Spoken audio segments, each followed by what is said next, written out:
After being intimate with my boyfriend, I always feel very tired. The online anchor told me that my husband's marriage partner shares the same bed with me every night. Lately, Sheng has been very clingy to me, wanting to be intimate every night. Afterward, I always feel like someone is spying on me, but I can't find the source of the gaze. My spirit is becoming increasingly weak, and am starting to get paranoid. During a live broadcast, I recounted my experiences, but everyone thought it was just my stress. Only the anchor looked serious and asked me, "Has your boyfriend had a marriage before?" Upon hearing the question, I froze in place. My boyfriend Sheng is a graduate from a top university, with striking features and a height of 1.8 meters. Our meeting was like something out of a novel. On a rainy day, Sheng fainted at my doorstep, and I took him to the hospital. While unconscious, he tightly held my hand, and I let him. When he woke up, blushing, he gently let go of my hand, and said, "Ari, I don't feel secure. I like holding hands when sleeping." I looked at his shy face, feeling a long-lost flutter. After that, Sheng actively pursued me, and we soon got together. That day, after being intimate, I accidentally dropped his wallet while dressing. A photo fell out, showing a girl with a pure smile. Sheng calmly explained, "Rah. She was my childhood sweetheart." He said that the girl had liked him for a whole 10 years and had died of leukemia last year. Before her death, she wanted to marry him and have a result, but they didn't have time for a wedding, so she passed away. The elders believed the girl was deeply in love and agreed to a marriage. Sheng was nonchalant, soothing me, "I don't love her. The marriage was the elders' idea. It won't affect us." I am a firm materialist, and didn't dwell on this matter. But how did the anchor know about Sheng's past marriage? Few people knew about it. I looked at the live broadcast room, and the anchor, named Arthur, was just a 15 or 16-year-old girl, with a gentle and soft round face, clear apricot eyes, and a small cherry mouth. She had a contrasting style. She had been angrily condemning scum eggs just a moment ago, but now her brow was furrowed, and she was playing with a tortoiseshell from under the table. Comments kept popping up on the screen. Did I come to the wrong broadcast room? Is this a roasting live stream? Be good. Let's not get off track, okay? Is it starting? I hope there's no real issue. Marriage sounds suspicious. Our hometown avoids such things. Arthur looked at the screen calmly and said, "I'm expanding my side business due to difficult operations. Nowadays, it's hard to earn money, and eating **** is even harder. Moreover, this belief exists. If you don't believe it, it doesn't exist." I hastily interrupted the conversation. Can the anchor talk about my problem? Arthur's expression instantly turned serious. "Is your house surrounded by hills, forming a basin shape?" I nodded hurriedly. Yes, the house was deliberately designed that way. Arthur continued, "Do you have a half-foot ancient mirror in your house, and does your boyfriend rarely leave the house, returning within a day?" I was confused but nodded repeatedly. The live stream turned into a fortune-telling session, and the viewership suddenly surged to 10,000 online.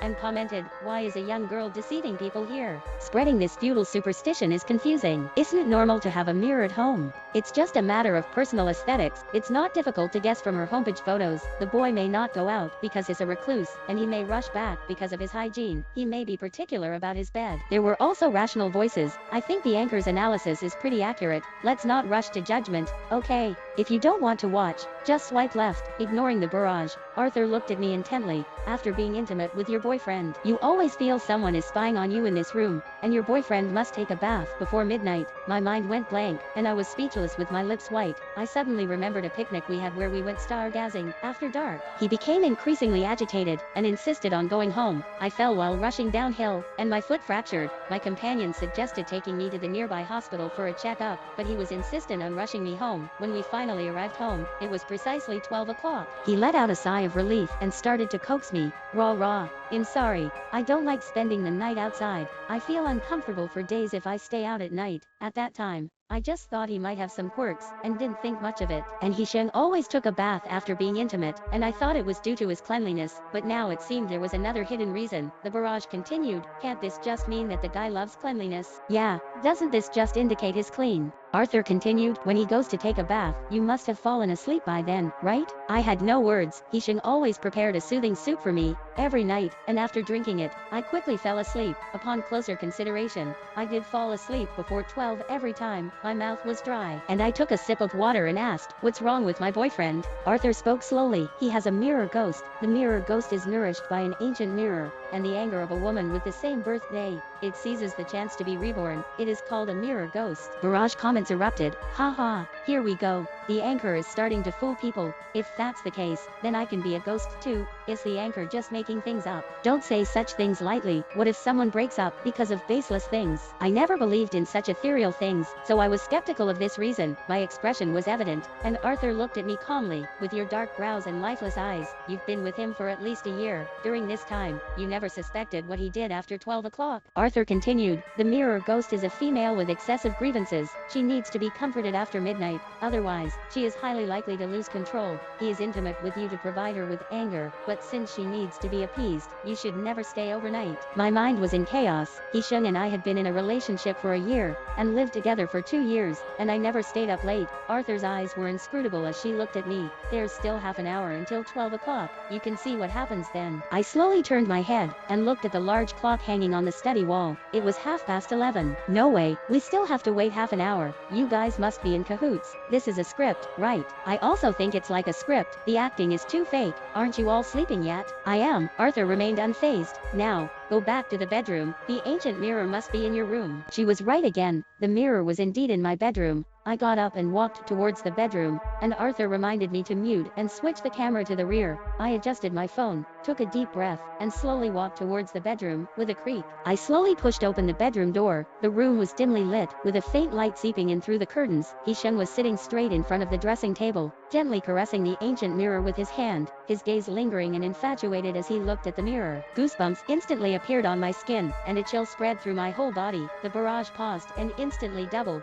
Oh my god, Esther, your man really seems to have a problem. Oh my head is exploding. This angle is so scary. Are you okay, sis? I looked at his demeanor, and instantly recalled the day when he excitedly told me that he had prepared a surprise for me. He carefully opened the cabinet and moved the dressing table, gently stroking the embedded mirror. Rah. In giving this to us so that we can grow old together while looking at each other in the mirror, he placed the dressing table directly facing the end of the bed, facing me directly. I told him I felt like I was being watched, but he said it was just my work stress causing hallucinations. Now, I watched as the intricately carved patterns on the dressing table seemed to twist like snakes, and 2 gems resembling eyes stared at me fixedly. The familiar feeling of being watched came over me. I instantly shivered, my teeth chattered, and my feet stiffened in place.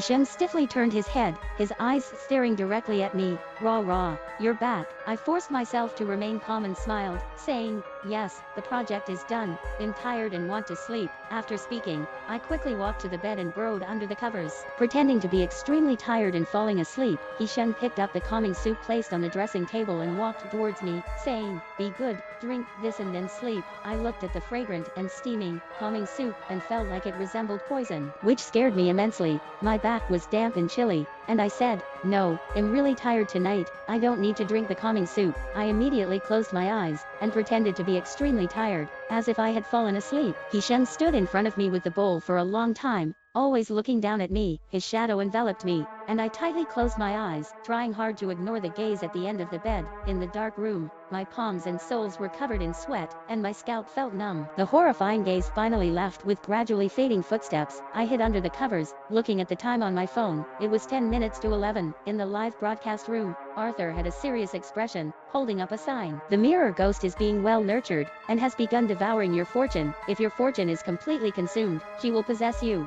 If it's dangerous, break the mirror ghost habitat. The live broadcast room suddenly became lively and very noisy. Oh my god, it's so terrifying. I dare not sleep now. Upstairs, I've been holding my pee. I don't dare to go to the bathroom. It's terrible. Thud, thud, thud. The sound of footsteps came, and I quickly closed my eyes, trying to pretend to be asleep.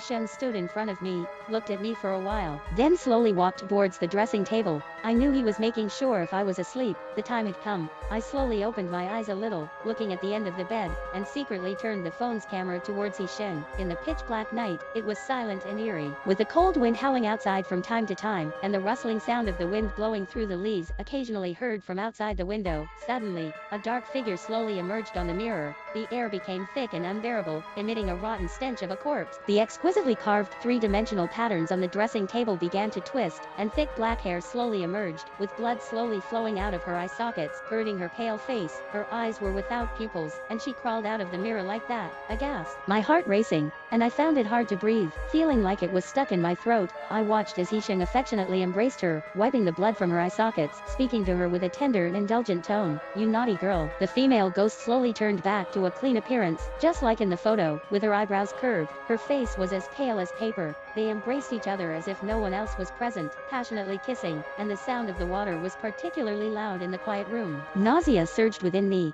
and I struggled to hold it back. In the end, I was just a woman sleeping next to a ghost. I tried to hold my breath, reducing my presence. Sheng held her, caressing the female ghost's hair, and whispered, "Be patient, it'll be over soon. We can be together forever after this." I secretly watched them, all passionate and happy. The female ghost snuggled against Sheng's neck and suddenly stiffened, her hollow eyes staring coldly at me. I watched her mouth split open, with a gentle voice, "I've caught you." The sound of the screen being shattered was heard. The thick hair came at me, and I quickly got up and ran out of the bedroom, dodging attacks all the way. I stumbled through the long corridor, and ran into the study at the end. Click, the door was quickly locked. I anxiously looked around, pushing the desk and cabinet to block the door. Thud, thud, thud. The sound of banging on the door started, and Sheng's gently horrifying voice came, "Rah rah, why did you come out? Come out, let's go to sleep." My eyes widened, staring at the door. Not daring to move or make a sound, Sheng began to get impatient, and the knocking on the door became louder, deforming the door, and the desk started moving.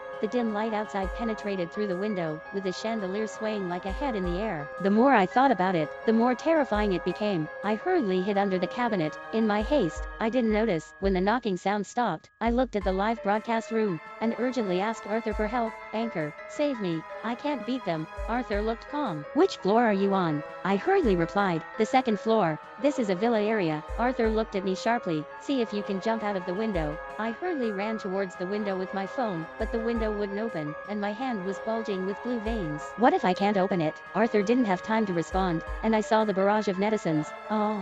Behind you. Is it on you?" My breathing almost stopped as I trembled all over in fear. Sheng's eyes were bloodshot, staring at me with a dull expression, and he smiled. "I found you."